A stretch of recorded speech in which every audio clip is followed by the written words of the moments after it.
دیکھ لینا بخاری اور مسلم کی متفق علیہ حدیث ہے کہ میری بیٹی فاطمہ جنتی عورتوں کی سردار ہے، اور جامعہ ترمذی کی صحیح حدیث ہے کہ حسن و حسین جنتی نوجوانوں کے سردار ہیں۔ لیکن اسی فاطمہ سلام اللہ علیہا جو جنتی عورتوں کی سردار ہے، اس کے بارے میں صحیح بخاری اور صحیح مسلم کے اندر متفق علیہ حدیث ہے کہ آپ صلی اللہ علیہ وآلہ وسلم نے فرمایا، اے میری بیٹی فاطمہ، میرے مال سے جو کچھ تو نے لینا ہے مجھ سے لے لے، اگر اللہ کے حضور تو پکڑی گئی تو میں تیرے کچھ کام نہیں آؤں گا، میرے مال سے جو مرضی لے لے۔ یہ آپ کو تو کہا گیا تھا، لیکن ہمیں سنایا گیا تھا کہ کوئی ایسا فرسودہ عقیدہ نہ رکھ لینا کہ بغیر اعمال کے ہی انسان کو جنت مل جائے گی۔ اعمال اور اللہ کی رحمت دونوں چیزیں شامل حال ہوں گی، صرف اعمال بھی کوئی شے نہیں ہے۔ بخاری اور مسلم دونوں میں یہ حدیث موجود ہے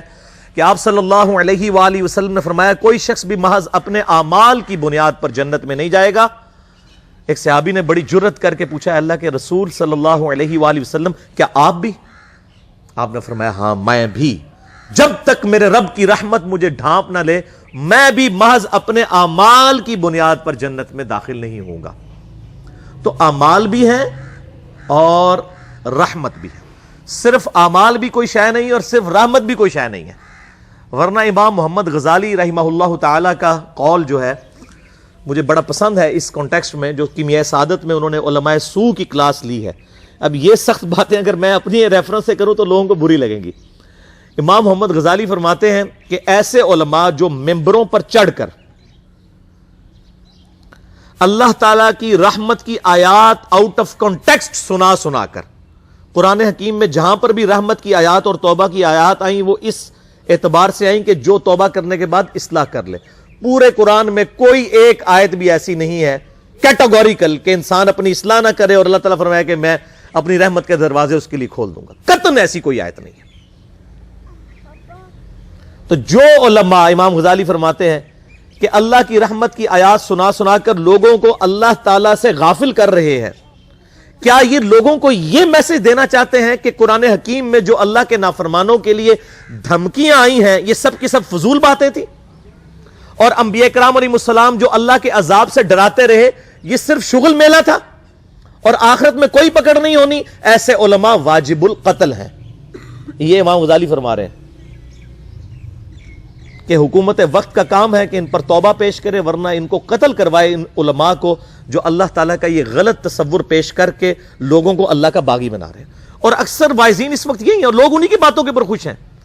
انہی این جی اوز کی باتوں کے اوپر خوش ہیں، انہی دنیا دار علماء جو دنیا داروں کو خوش کرنے کے لیے باتیں کرتے رہتے ہیں اور کہتے ہیں اللہ تعالیٰ بڑا غفور رحیم ہے جی، جو مرضی کرو، اللہ نے ساڑی نوازا نہیں چاہیے دیا۔ اور بھائی اللہ نے کب کہا ہے کہ مجھے تمہاری نمازیں چاہیے؟ اللہ تو کہتا ہے تمہیں تمہارے لیے نمازیں چاہیے، اور نماز کو اتنا کیجول بنا لیا وہ انہوں نے۔ صحیح مسلم کے اندر حدیث ہے، آپ صلی اللہ علیہ وآلہ وسلم نے فرمایا، بندے کے کفر اور اسلام کے درمیان فرق ہی نماز ہے۔ جو نماز پڑھتا ہے وہ مسلمان ہے، اور جو نماز نہیں پڑھتا وہ پاکستان کے شناختی کارڈ میں مسلمان ہے،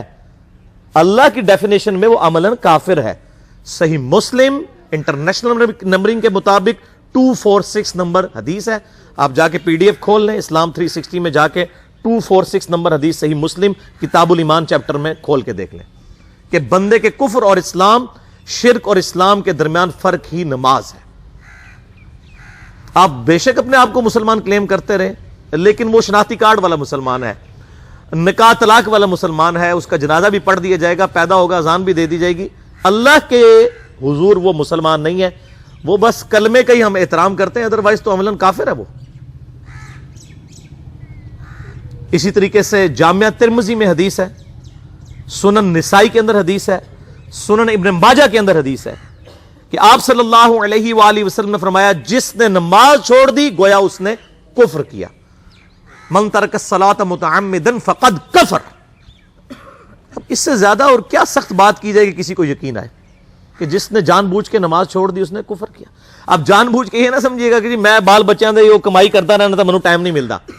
جان بوجھ کی ڈیفینیشن بھی نبی علیہ السلام نے بخاری اور مسلم میں موجود ہے کہ اگر کوئی شخص بے ہوش ہو جاتا ہے یا سویا رہ جاتا ہے، یہ دو آپشنز ہیں، یا تیسرا آپشن ہے وہ بھول جاتا ہے، تو جیسے یاد آئے اسی وقت وہ والی نماز پڑھ لے۔ لیکن جو شخص دنیا کو ٹاپ پرائرٹی مانتا ہے، اپنا آفس چھوڑنے کے لیے تیار نہیں، اپنا کلینک چھوڑنے کے لیے تیار نہیں ہے، اور اپنی دکان چھوڑنے کے لیے تیار نہیں ہے نماز کے لیے، تو ظاہر ہے کہ وہ تو اپنے آپ کو دھوکہ دے رہا ہے۔ اللہ تعالیٰ تو اپنے معاملات کے اندر بالکل اسٹریٹ فارورڈ ہے، بالکل یہ ذہن میں رکھ لیں۔ جامعہ ترمذی میں صحیح سند کے ساتھ موجود ہے، عبداللہ بن شفیق تابعی رحمہ اللہ تعالیٰ کہتے ہیں کہ صحابہ اکرام علیہم رضوان صرف نماز کے چھوڑنے کو ہی اعمال میں سے کفر سمجھتے تھے، یعنی وہ کسی کو نماز پڑھتا ہوا دیکھتے تھے تو کہتے تھے یہ مسلمان ہے، اور کسی کو نماز پڑھتا ہوا نہیں دیکھتے تھے تو وہ کہتے تھے یہ کافر ہے۔ یہ جامعہ ترمذی ہے، یہ کوئی سٹوری بک نہیں میں سنا رہا آپ کو۔ مسند احمد میں صحیح سند کے ساتھ حدیث ہے، نبی صلی اللہ علیہ وآلہ وسلم نے معاذ ابن جبل سے فرمایا، معاذ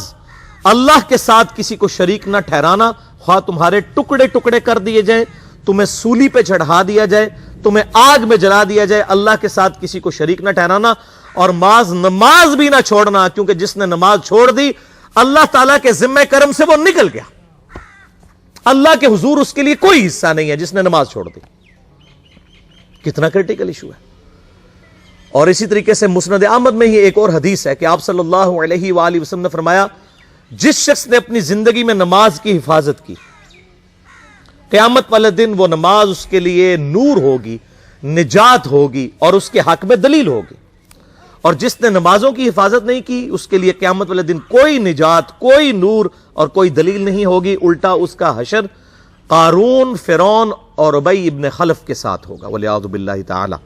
یہاں تو ہم کہہ دیتے ہیں یا اللہ جو کچھ بھی ہے تیرے محبوب کی امت سے ہے، یعنی یا اللہ ہم نے تو اپنی اصلاح کوئی نہیں کرنی، ہمیں اسی طریقے سے ہی قبول کر لے، والعیاذ باللہ تعالی۔ اور کچھ ویسے علماء کا بھی اس میں بڑا برا کردار ہے کہ انہوں نے نماز کو بھی اتنا مشکل فرض بنا کے پیش کیا ہے کہ ایک عام آدمی کے لیے، اور جو دنیاوی معاملات کے اندر بھی انوالو ہے، اور کسی ایسی عورت کے لیے جس کے کئی بچے ہیں، مطلب اس روٹین کے اندر اس نماز کو مینج کرنا مشکل ہو جاتا ہے۔ ہمیں تو عشاء کی صرف 17 رکعتیں بتا دی گئی ہیں، حالانکہ 24 گھنٹے کے اندر ٹوٹل نماز کی رکعتیں 17 ہیں جن کی اکاؤنٹیبلٹی ہے۔ اور میں یہ بڑے یعنی وثوق کے ساتھ ایک ذمہ دار مبلغ کی حیثیت سے یہ بات کر رہا ہوں۔ آپ صحیح بخاری اور صحیح مسلم کھول کے دیکھ لیں، فرض نمازوں کی تعداد جو ہے وہ 5 آئی ہے، اور ان کی رکعتوں کی تعداد بھی بیان ہو گئی ہے۔ فجر کے 2 فرض، ظہر کے 4 فرض، عصر کے 4، مغرب کے 3 اور عشاء کے 4، اور سفر میں سارے 2 فرض ہیں، مغرب کے 3 ہیں۔ یہ ٹوٹل 17 رکھتے ہیں جن کی اکاؤنٹیبلٹی ہے۔ باقی جنہ گڑ پاؤ گے انہ میٹھا، وہ ساری نفلی عبادت ہے۔ وہ بخاری اور مسلم دونوں میں حدیث ہے، جس نے فرض کے علاوہ 12 رکعتوں میں استقامت کی، اور وہ 12 رکعتیں آپ صلی اللہ علیہ وآلہ وسلم نے پڑھ کے بھی بتائیں، اور امہات المومنین میں سے سیدہ عائشہ نے، سیدہ ام سلمہ نے، سیدہ ام حبیبہ رضی اللہ عنہن نے روایت بھی کی کہ 2 فجر سے پہلے، 4 ظہر سے پہلے، 2 ظہر کے بعد، 2 مغرب کے بعد، 2 عشاء کے بعد، یہ 12 سنت موقدہ۔ جس نے یہ پڑھی اسے جنت میں محل ملے گا۔ اگر کوئی نہیں پڑھتا تو گنہگاری والا معاملہ کوئی نہیں ہے۔ اسی طریقے سے اس کے علاوہ ایک اور وطر کی نماز ہے جو سنت موقدہ ہے۔ وہ سیدنا مولا علی رضی اللہ تعالیٰ عنہ علیہ السلام کا قول ہے کہ وطر سنت ہے، سنت ہے، سنت ہے، مگر اسے مت چھوڑو۔ ہے سنت ہے لیکن تاکیدی ہے۔ آپ صلی اللہ علیہ وآلہ وسلم نے سفر میں بھی وطر اور فجر کی 2 سنتیں پڑھی ہیں، لیکن یہ صرف افضلیت کے اعتبار سے تاکیدی ہیں، ان کی کاؤنٹیبلٹی کوئی نہیں ہے۔ البتہ یہ ضرور ہے، سنن ابی داؤد میں ایک حدیث ہے کہ جس کی قیامت والے دن فرضوں میں کوتاہی نکل آئے گی تو اللہ تعالیٰ فرمائے گا میرے بندوں کی جو نفلی اور سنت عبادت ہے اس کو تول لو اور فرضوں کے ایکویلنٹ قبول کر لو۔ تو آپ اگر یعنی سنتیں پڑھیں گے تو اس کے ایکویلنٹ نفلوں کی کوتاہی پوری ہو جائے گی، ادروائز اکاؤنٹیبلٹی اس کی کوئی نہیں ہے، یہ ذہن میں رکھیے گا۔ صحیح بخاری اور مسلم دونوں میں حدیث موجود ہے، ایک صحابی آئے، انہوں نے کہا یا رسول اللہ صلی اللہ علیہ وآلہ وسلم میں جنت میں جانا چاہتا ہوں، مجھے کوئی شارٹ کٹ بتا دیں۔ آپ صلی اللہ علیہ وآلہ وسلم نے فرمایا اسلام لانے کے بعد نماز، فرض نماز کو قائم رکھ، پھر فرمایا فرض زکوٰۃ ادا کر، فرض روزے دے، روزے جو ہیں وہ ان کو ادا کر اور روزے رکھ۔ حج اس وقت فرض نہیں ہوا تھا، وہ زندگی میں ایک بار ہے۔ تو اس نے کہا یا رسول اللہ صلی اللہ علیہ وآلہ وسلم جتنا آپ نے مجھے بتایا نہ میں اس میں ایڈ کروں گا نہ اس میں سے کوئی چیز مائنس کروں گا، اور یہ کہہ کہ وہ چلا گیا۔ آپ صلی اللہ علیہ وآلہ وسلم نے فرمایا اگر کسی نے کسی جنتی شخص کو دیکھنا ہے تو اس کو دیکھ لو، جو یہ کہہ کے گیا کہ میں فرض نماز سے زیادہ کوئی نماز نہیں پڑھوں گا، صرف فرض روزہ ہی رکھوں گا، فرض زکات ہی دوں گا۔ اب روزہ اور زکات میں تو ہمارے علماء کو اور عام پبلک کو بھی جو دیندار لوگ ہیں ان کو ہضم ہوتی ہے کہ کوئی شخص یہ نہیں کہتا کہ بھئی پیر اور جمعرات کا روزہ، صحیح مسلم میں حدیث ہے کہ آپ صلی اللہ علیہ وآلہ وسلم کے نفلی روزوں کی یہ روٹین تھی۔ کوئی آپ کو یہ نہیں کہے گا کہ جس نے جمعرات اور پیر کا روزہ نہ رکھا اس کے رمضان کے روزے ہی قبول نہیں ہوں گے، کوئی کہتا ہے؟ کیونکہ ان کو پتہ وہ نفلی ہے۔ اسی طریقے سے زکات تو صرف 2.5% ہے نا، باقی تو نفلی صدقات ہیں جتنے مرضی دیں۔ کوئی شخص نہیں کہتا کہ نفلی صدقہ نہ دیا تو آپ کی زکات بھی قبول نہیں ہوگی، الٹا یہ کہتے ہیں او بس جی زکات دے لو تو باقی سارا مال پاک ہے۔ لیکن جب فرض نماز کی باری آتی ہے تو اس وقت وہ 12 رکھتے ہیں بھی، سنت موقتہ بیچ میں گھسیٹ دیتے ہیں، وہ بھی صرف فضیلت ہے۔ ٹوٹل 17 رکھتے ہیں، 2 فجر کی، 4 ظہر، 4 عصر، 3 مغرب، 4 عشاء۔ یہ میں کو اپنے لیے گراؤنڈ نہیں بنا رہا، میں تو الحمدللہ اس کے علاوہ بھی نفلی عبادت کرتا ہوں، لیکن میں بتا رہا ہوں خدا کے لیے لوگوں کو دین ایسا مشکل نہ پیش کریں کہ جو نبی علیہ السلام نے امت کو وہ دین نہیں دیا ہوا۔ اپنی مرضی سے انجیکٹ نہ کریں دین، لوگوں کے لیے مشکلات نہ کھڑی کریں، ان کو فرض نماز تک رکھیں۔ پھر انشاءاللہ کئی لوگوں کو میں نے اس نے نماز شروع کروائی، انہوں نے سنت نماز بھی، نوافل بھی شروع کر دی ہیں، لیکن آپ کم از کم وہ ڈیٹم لیول تو اچیو کروائیں لوگوں کا۔ لیکن فرض نماز کی باری آتی ہے کہتے ہیں نہیں جی سنتے بھی حصہ ہیں، کہاں سے میرے بھائیوں حصہ ہے؟ وہ 17 رکھتے ہیں، سنتیں پڑھیں گے ثواب ہے، نہیں پڑھتے گناہ کوئی نہیں ہے۔ تو کم از کم فرض تو ادا کریں، اس کے لیے آپ کو ٹوٹل 24 گھنٹے میں میرا خیال ہے 40 منٹ بھی نہیں چاہیے فرض پڑھنے کے لیے۔ تو اس کے اوپر تو استقامت کم از کم ہم اختیار کریں، اور چھوٹی چھوٹی جو نٹی گٹیز ہیں ان کو تو ہم نے اتنا فالو کیا ہوا ہے، اور فرض نماز کے بارے میں ہم اتنے کیجول ہو جاتے ہیں۔ تو یہ فرض نماز کی امپورٹنس اس حوالے سے ضروری تھی، اس لیے میں نے ساتھ ہی بیان کر دی۔